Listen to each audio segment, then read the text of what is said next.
नमस्कार, विस्तार न्यूज पे आपका बहुत स्वागत कर रहा हूं। आपके साथ मैं हूं भारत सूरज। दोपहर के 3 बज गए हैं और हाजिर हूं मैं इस वक्त दिन भर की 4 बड़ी खबरों के साथ। पहली खबर जुड़ी है सिवनी में गोवंश की हत्या के मामले से। इस मामले को लेकर सीएम डॉक्टर मोहन यादव बेहद सख्त नजर आ रहे हैं। अब उन्होंने दो टूक कह दिया है कि दोषियों को किसी भी सूरत में बख्शा नहीं जाएगा। छत्तीसगढ़ में अपनी 3 सूत्रीय मांगों को लेकर स्वास्थ्य कर्मी हड़ताल पर चले गए हैं, ये दूसरी खबर है। तो वहीं सुकमा में सुरक्षा बलों ने बड़ी नक्सली साजिश का पर्दाफाश किया है। यहां पर नक्सली लंबे समय से नकली नोटों को चला रहे थे। तो वहीं चौथी बड़ी खबर जो है वो इंदौर से है, जहां पर बीजेपी नेता मोनू कल्याणी की हत्या कर दी गई है। तो ये 4 बड़ी खबर आपको हम बता रहे हैं दोपहर के 3 बजे में। इस वक्त इसी पर चर्चा करेंगे हम, लेकिन इस वक्त सबसे पहले आपको हम एक बड़ी खबर बता दें। दरअसल आकाश आनंद को फिर से जिम्मेदारी मिलने वाली है बहुजन समाज पार्टी के अंदर। आकाश बीएसपी के राष्ट्रीय संयोजक बनाए गए हैं। ये इस वक्त की बहुत बड़ी खबर है, क्योंकि बीते ही समय में 7 जून की अगर आप बात करें तो उस वक्त आकाश को हटा दिया गया था उनके पद से। लेकिन अब एक बार फिर से बीएसपी प्रमुख मायावती ने ऐलान किया है कि उनके भतीजे आकाश आनंद जो है वो नेशनल कोऑर्डिनेटर होंगे, राष्ट्रीय संयोजक इनको बनाया गया है। 28 मई को इन्होंने सुल्तानपुर में एक भाषण दिया था, जिसके बाद की स्थितियां ऐसी बन गई थी कि बीएसपी प्रमुख मायावती ने कहा था ट्वीट करते हुए कि आकाश आनंद अभी परिपक्व नहीं है, जब ये परिपक्व हो जाएंगे तो उनकी जिम्मेदारी दी जाएगी। लेकिन अब जाकर तस्वीर ये निकल कर आई है कि आकाश आनंद अपनी बुआ के पैर छूते हुए नजर आ रहे हैं और ऐलान भी हो गया है कि आकाश आनंद बीएसपी के राष्ट्रीय संयोजक बनाए जाएंगे। इस पूरी खबर पर और ज्यादा जानकारी के साथ मेरे सहयोगी राकेश चौधरी जुड़ चुके हैं फोन लाइन पर मेरे साथ सीधे दिल्ली से। राकेश, क्या समझा जाए? 7 मई को अचानक से कहा जाता है कि आकाश आनंद परिपक्व नहीं है, क्योंकि उनका एक भाषण था, बहुत आक्रामक थे अपने भाषण में वो, और उसके बाद अचानक से 2 हफ्ते बाद फिर स्थिति और तस्वीर ऐसी उभर कर आई है कि आकाश आनंद को बीएसपी की जिम्मेदारी दे दी गई है। क्या चल रही है अंदर खाने बातचीत? भारत, मायावती की राजनीति को समझना इतना आसान नहीं है। मायावती ने ही अपने भतीजे आकाश आनंद को मई में जो है राष्ट्रीय कोऑर्डिनेटर के पद से हटा दिया था और आज फिर से उनको राष्ट्रीय संयोजक बनाया जा रहा है और साथ ही साथ इस चुनाव की जिम्मेदारी भी दी गई है जी। तो मायावती जो कह रही थी कि आकाश आनंद अपरिपक्व है अभी और उनको कोऑर्डिनेटर के पद से हटा दिया गया, ठीक देखिए 1.5 महीने बाद ही लोकसभा चुनाव के दौरान की ये घटना है, जब आकाश आनंद ने सुल्तानपुर में भाषण दिया था, उसके बाद नगीना में भी दिया था और 1.5 महीने में आकाश आनंद इतने परिपक्व हो गए कि बसपा सुप्रीमो मायावती ने एक बार फिर से उन्हें अपना उत्तराधिकारी भी घोषित कर दिया है। बिल्कुल यही तो समझ नहीं आ रहा राकेश, क्योंकि एक और चीज है ना कि बीते दिनों उनको उत्तराखंड और पंजाब में जो उपचुनाव होने वाले हैं उनमें भी उनको स्टार प्रचारक की लिस्ट में शामिल किया गया, और जैसा आप कह रहे हैं अचानक से 2 हफ्ते 3 हफ्ते के अंदर अंदर ही परिपक्व हो गए, आकाश के बीएसपी की बागडोर संभाल लेंगे। जी भारत, आप बिल्कुल सही कह रहे हैं कि कल ही उनको जो है उत्तराखंड की जिम्मेदारी दी गई, स्टार प्रचारक बनाया गया और उसके बाद लखनऊ में जो आज पार्टी की बैठक हो रही थी तो इस दौरान आकाश की वो तस्वीर आई। कहा जा रहा था कि मायावती से उनका खटपट है, लेकिन आज वो मायावती के पैर छू गए हैं और मायावती भी बदले में उनको आशीर्वाद के रूप में नेशनल कोऑर्डिनेटर की भूमिका दे रहे हैं। ठीक, तो ये भारत मायावती की जो राजनीति है ये काफी ही जटिल है। बिल्कुल बिल्कुल राकेश, मायावती क्या कर रही होती हैं, बीएसपी की रणनीति किस तरफ जा रही होती है, ये ना लोकसभा चुनाव में समझ में आया है, ना अब जाकर जब ये फैसला लिया गया है तब समझ में आ रहा है। लेकिन बहुत शुक्रिया राकेश इस तमाम जानकारी के लिए। इस वक्त की एक और बड़ी खबर आ रही है जबलपुर से, जहां एक बोरे में गाय और बछड़े के कटे हुए सर बरामद किए गए हैं। ये बहुत बड़ी खबर है, जबलपुर से सीधे आपको बता रहे हैं, जहां पर एक बोरे में बछड़े और गाय का कटा हुआ सर मिला है। मोहला गांव में जो है ये बोरा बरामद किया गया है गोवंश के टुकड़ों के साथ उनके शरीर के, और अब जो है उस गांव में हड़कंप मच गया है। माहौल बहुत ही टेंस्ड माहौल वहां पर बनता दिखाई दे रहा है। 3 संदिग्धों को पुलिस ने हालांकि हिरासत में ले लिया है, लेकिन बछड़े के सिर और अन्य अंगों का अब पोस्टमार्टम भी किया जाना है। मंडला और सिवनी में भी इस तरीके के गोवंश की हत्या की खबर जो है वो पहले आ चुकी है और अब जाकर जबलपुर में भी एक बोरे के अंदर गाय के बछड़े का कटा हुआ सर मिलना ये अपने आप में बहुत हतप्रभ कर देने वाली खबर है और पूरे के पूरे मोहल्ला गांव में इस वक्त हड़कंप का माहौल मचा हुआ है। जबलपुर से ये इस वक्त की बहुत बड़ी खबर है, आपको हम सीधे बता रहे हैं। आज सुबह थाना कटंगी को ये सूचना मिली कि मोहल्ला मोड़ के पास एक बोरी में कोई लाश पड़ी हुई है। तत्काल थाना प्रभारी अपने टीम के साथ मौके पर पहुंचे और उस बोरी की लाश को लेकर वेटनरी डॉक्टर के यहाँ उसका जब पोस्टमार्टम कराया गया तो पोस्टमार्टम रिपोर्ट के अनुसार वो नटवा बछड़े का 3-4 दिन पुराना लाश होना पाया गया। थाना कटंगी में चौकीदार की सूचना पर गौवंश प्रतिषेध अधिनियम और 153 भारतीय दंड विधान का अपराध पंजीबद्ध कर लिया गया है। इस पूरे खबर पर हमारे सहयोगी दुर्गेश इस वक्त हमारे साथ जबलपुर से सीधे लाइव जुड़ चुके हैं, उनका रुख करते हैं। दुर्गेश, क्या कुछ जानकारी है, कहां पर यह घटना घटी, इस वक्त माहौल कैसा है वहां पर, बताएं पहले। बिल्कुल सूरज, देखिए ये जबलपुर मुख्यालय से तकरीबन 40 किलोमीटर दूर कटंगी क्षेत्र है जहां की ये घटना बताई जा रही है और स्थानीय लोगों ने सुबह के वक्त जो है एक बोरी से बदबू आती जो है वहां पर देखी और उसके बाद उस बोरी के बाहर से ब्लड भी खूब सारा दिख रहा था। तो ऐसे में पहले संदेह ये हुआ कि कहीं कोई मानव हत्या तो नहीं है, लेकिन जब स्थानीय लोग वहां पर एकत्रित हुए तो गाय की जो है वो खाल भी वहां पर नजर आई, लिहाजा संदेह और ज्यादा बढ़ा। तब स्थानीय लोगों ने पुलिस को सूचना दी, पुलिस और नगर परिषद का दल वहां पर पहुंचा और जब बोरे को खोलकर देखा तो सब हैरान थे क्योंकि बोरे के अंदर एक गाय या संभवतः बछड़े का सर कटा हुआ मिला था। बताया जा रहा है 3 संदिग्धों को गिरफ्तार किया जा चुका है। इससे पहले तस्वीरें जो है और घटना कुछ इसी तरीके की सिवनी और मंडला से भी आई और बहुत संजीदा मसला ये हो जाता है। इस वक्त स्थिति कैसी है, प्रशासन कितना सख्त जो है वहां पर बना हुआ है? बिल्कुल, देखिए प्रशासन सख्त बना हुआ है, लेकिन वहां पर मौके पर बजरंग दल के कुछ लोग भी पहुंचे जिन्होंने ये आशंका जताई कि ये गौ तस्करों की हरकत हो सकती है क्योंकि कटंगी से के आसपास के तमाम जिले जो होते हैं वो इस तरह की हरकतें पहले भी हो चुकी हैं, लिहाजा ये गौ तस्कर के ऊपर आदेश जताया गया है और यही वजह है कि 3 संदिग्धों को फिलहाल पुलिस ने हिरासत में जरूर लिया है, लेकिन पुलिस इस बात को अभी नहीं कर रही है क्योंकि पूछताछ जारी है और पूछताछ के बाद ही स्पष्ट हो पाएगा कि आखिरकार ये क्या धड़ जो है। बहुत शुक्रिया इस तमाम जानकारी के लिए। बिल्कुल प्रशासन मुस्तैदी से लगा हुआ है क्योंकि ये बहुत संजीदा मसला हो जाता है। बहुत शुक्रिया दुर्गेश तमाम जानकारी के लिए। खबरों में आगे बढ़ते हैं, आपको लिए चल रहे हैं हम छत्तीसगढ़। वहां से भी इस वक्त की बड़ी खबर आ रही है। छत्तीसगढ़ स्वास्थ्य कर्मचारी संघ जो है वो धरने पर बैठ गया है। अपनी 3 सूत्री मांगों को लेकर अनिश्चितकालीन धरने पर बैठ गया है छत्तीसगढ़ स्वास्थ्य कर्मचारी संघ। उनका कहना है कि लंबे समय से उनको वेतन का भुगतान नहीं किया गया है, साथ ही और भी उनकी मांगे हैं। 3 सूत्री मांगों के साथ वो अनिश्चितकालीन धरने पर बैठे हुए हैं। छत्तीसगढ़ की ये पूरी कहानी है, तस्वीर है कि स्वास्थ्य कर्मचारी संघ जो अब धरने पर बैठ गए। इससे पहले खबरें आई थी जहां पर डॉक्टरों ने भी हड़ताल की जो है वो चेतावनी दी थी, वो इस वक्त क्योंकि उनको भी वेतन मिलने में जो है उनको वक्त लग रहा था, वेतन लंबित था उनका भी, और अब जाकर स्वास्थ्य कर्मचारी संघ ने अनिश्चितकालीन हड़ताल करने का ऐलान कर दिया है, बैठ गए हैं वो। रोहित मिश्रा इस वक्त हमारे साथ रायपुर से इस पूरी खबर पर और जानकारी के साथ सीधे जुड़ चुके हैं। रोहित का रुख कर रहे हैं। रोहित, क्या कुछ खबर है? क्या सब लोग हड़ताल पे ही चले जाएंगे रायपुर में? क्या किनको किनको पैसा नहीं मिलेगा? कभी स्वास्थ्य कर्मी हड़ताल पे जा रहे हैं, कभी जो है आपको जो स्वच्छता कर्मी होते हैं वो चले जा रहे हैं, अभी क्या तस्वीर है?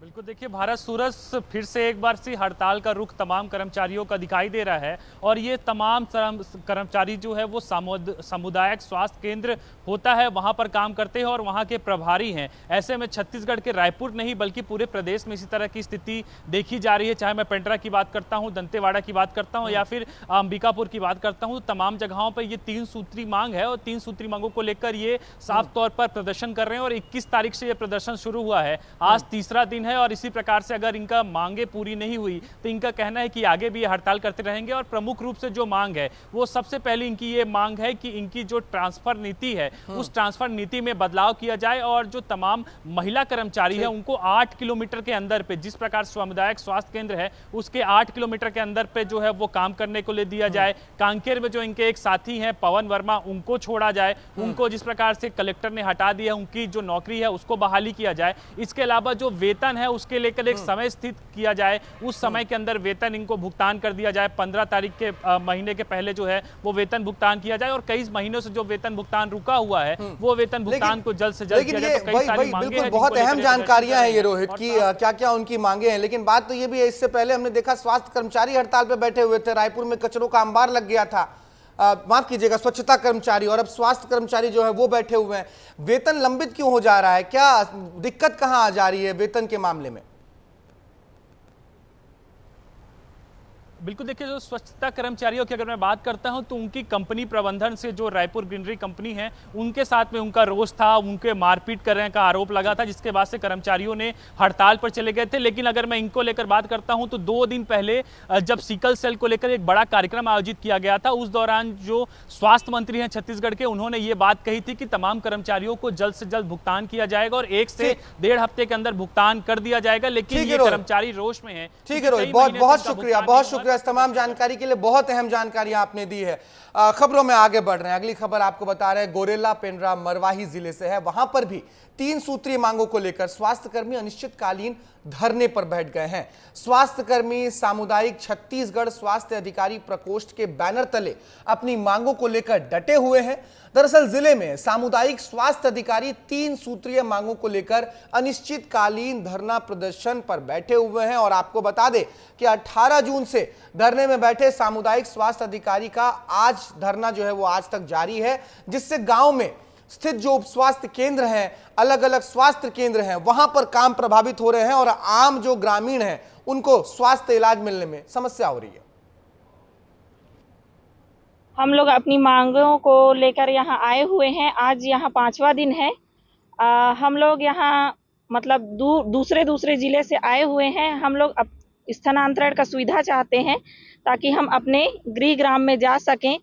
और आए दिन अखबार में मतलब बहुत से केस आते रहते हैं बलात्कार का, मर्डर का, वो सब चीज़ ना हो करके हम अपने गृह ग्राम में रहना चाहते हैं। जब तक हमारा मांग पूरा नहीं होगा हम यहाँ धरना प्रदर्शन को जारी रखेंगे।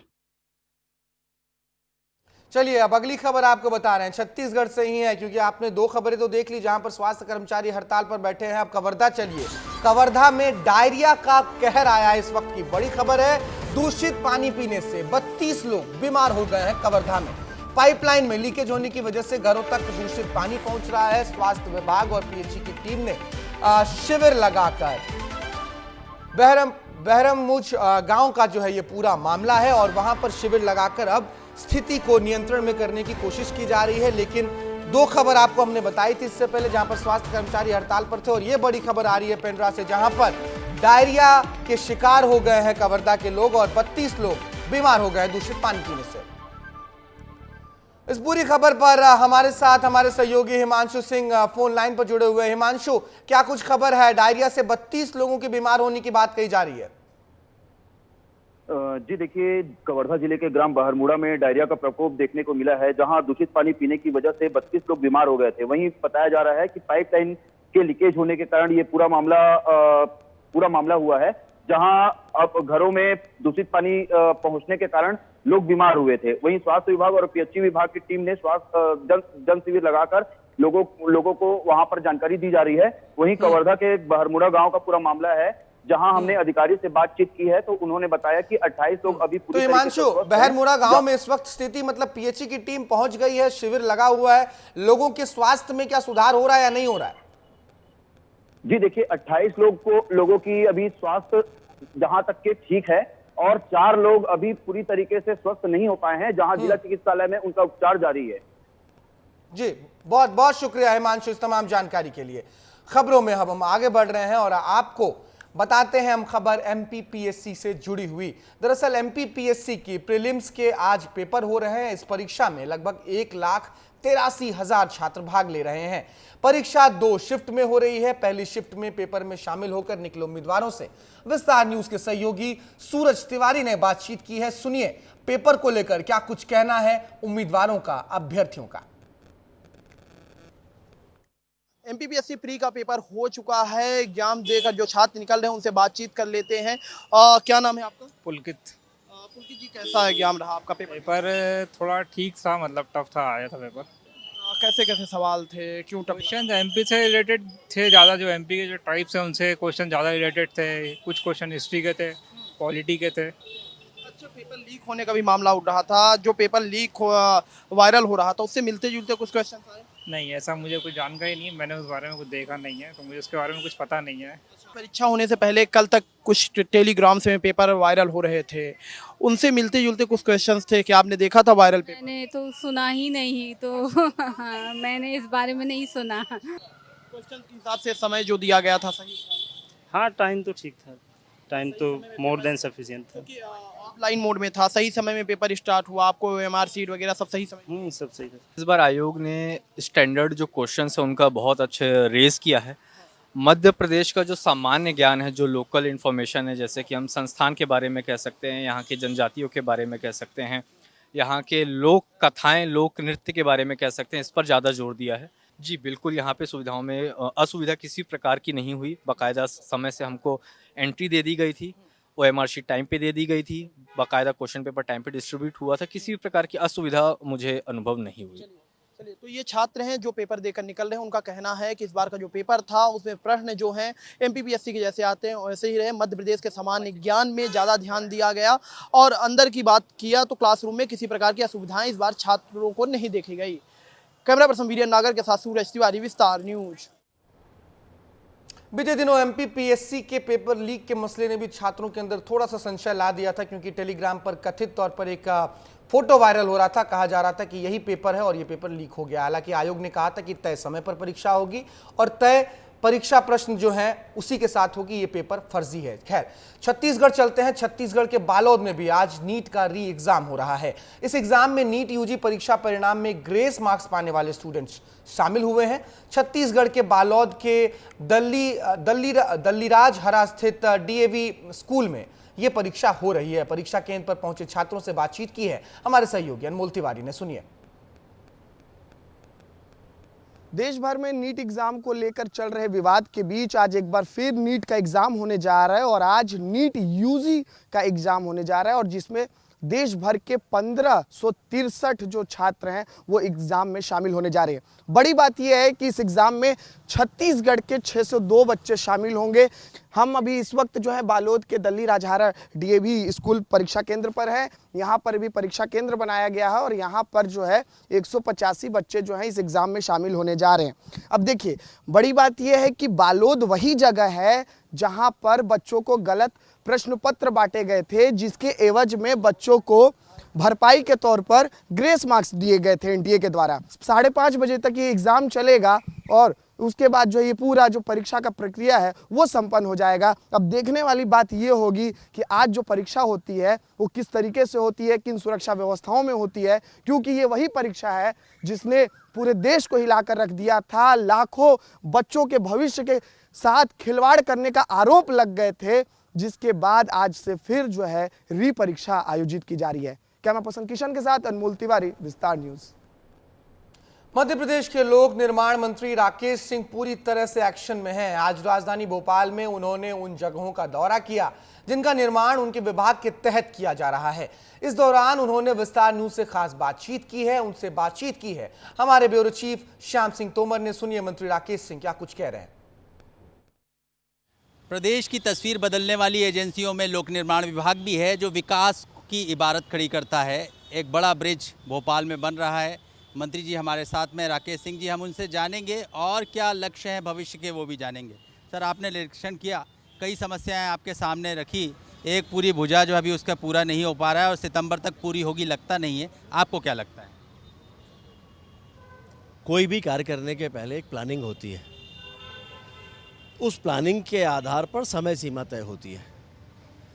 लोक निर्माण विभाग की जो अपनी समय सीमा थी वो अपनी प्लानिंग के आधार पर थी, लेकिन जब उसमें बाकी के विभाग भी जुड़ जाते हैं, नगर निगम भी है या मेट्रो भी है, तो सारी कठिनाइयाँ मिलकर सबकी कठिनाइयाँ बन जाती हैं। उसके लिए मेट्रो वालों से भी बातचीत हुई है, उनके अधिकारियों से भी, PWD के अधिकारियों की और जिला प्रशासन की संयुक्त बैठक हुई है।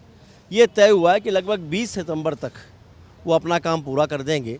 तो हम उम्मीद करते हैं कि 30 सितंबर तक ये कार्य पूरा हो जाएगा। नर्मदापुरम रोड यानी होशंगाबाद रोड पर एक बड़ी आबादी रहती है, वहाँ भी इस तरह के फ्लाईओवर की अब भविष्य में ज़रूरत पड़ेगी। इसी तरह से कोलार में भी रहने वाला है, वहाँ के लिए कोई प्लानिंग है?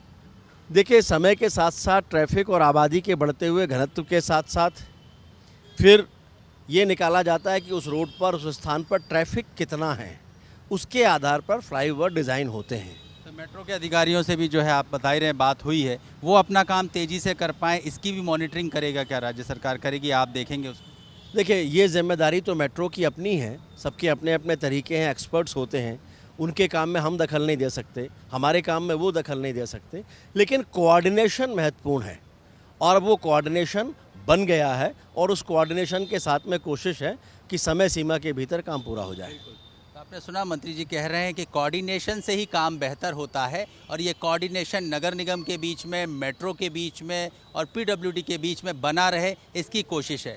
श्याम सिंह तोमर, विस्तार न्यूज़ के लिए कैमरा पर्सन नागेंद्र के साथ।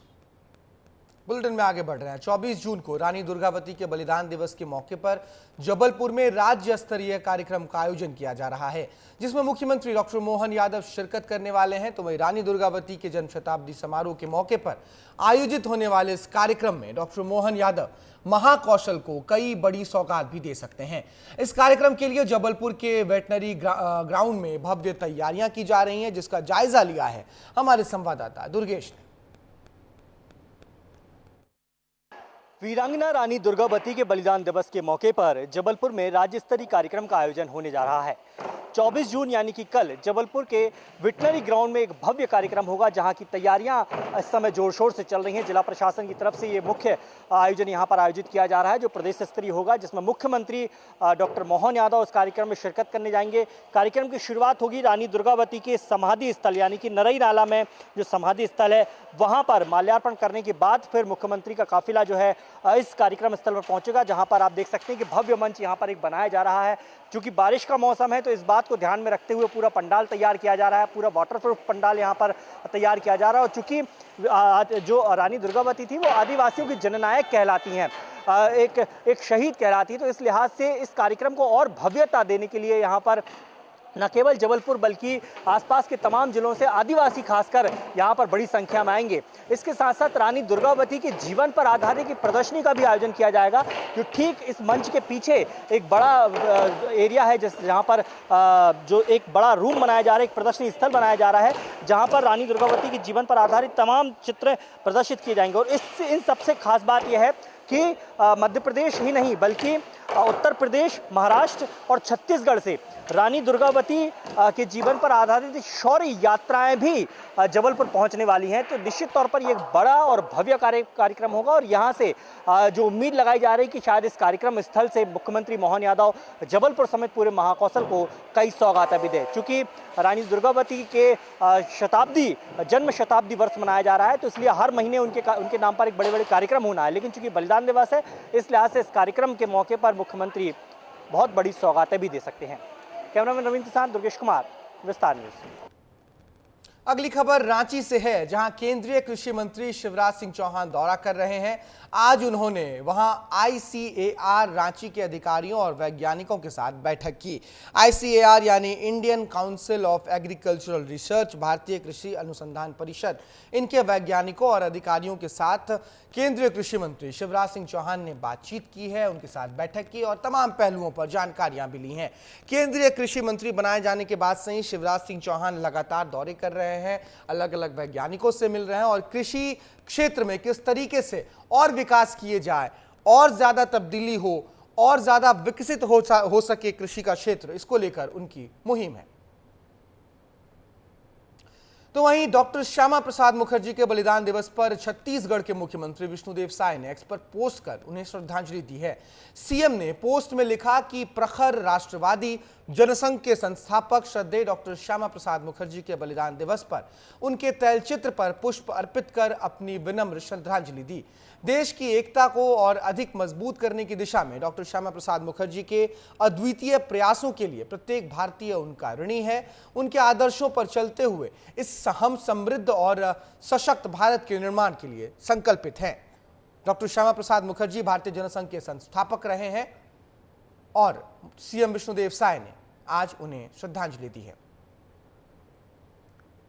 मुख्यमंत्री डॉक्टर मोहन यादव ने भी डॉक्टर श्यामा प्रसाद मुखर्जी के बलिदान दिवस पर बीजेपी कार्यालय के पास उनकी प्रतिमा पर पुष्पांजलि अर्पित की। इस दौरान उनके साथ प्रदेश बीजेपी अध्यक्ष वीडी शर्मा, कैबिनेट मंत्री कृष्णा गौर सहित अन्य बीजेपी नेता भी शामिल रहे। भारतीय जनता पार्टी जिंदाबाद। बलिदान दिवस के अवसर पर डॉक्टर मुखर्जी ने और बाद में पंडित दीनदयाल उपाध्याय ने इस देश में 2 ऐसे असमयी मृत्युआं हुई जिनको मर्डर करके पुलिस केस में दर्ज किया गया, लेकिन इसके संबंध में आज भी ये तथ्य सामने नहीं लाया गया कि वो कौन कौन इसमें जवाबदार है और इस बात को दबाने का प्रयास किया गया।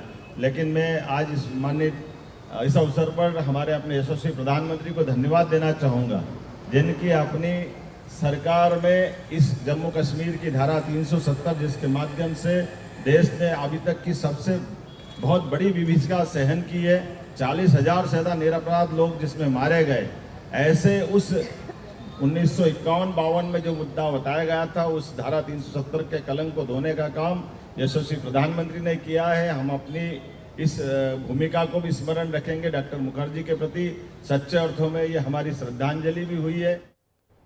तो वहीं सिवनी में गोवंश हत्या के मामले को लेकर अब मुख्यमंत्री डॉक्टर मोहन यादव बेहद सख्त नजर आ रहे हैं। उनका कहना है कि सरकार लॉ एंड ऑर्डर को लेकर गंभीर है। सिवनी बॉर्डर का इलाका है, यहां बड़ी घटना घटी है, इसलिए जांच के लिए एडीजी स्तर के अफसरों का दल भेजा गया है। दल की रिपोर्ट पर ही कठोर से कठोर कार्रवाई की जाएगी, ये कहना है प्रदेश के मुखिया डॉक्टर मोहन यादव का। देखिए, मध्य प्रदेश की सरकार लॉ एंड ऑर्डर को लेकर के बहुत गंभीर है और ये हमारे अपने सभी जिलों को स्पष्ट निर्देश दिए गए हैं।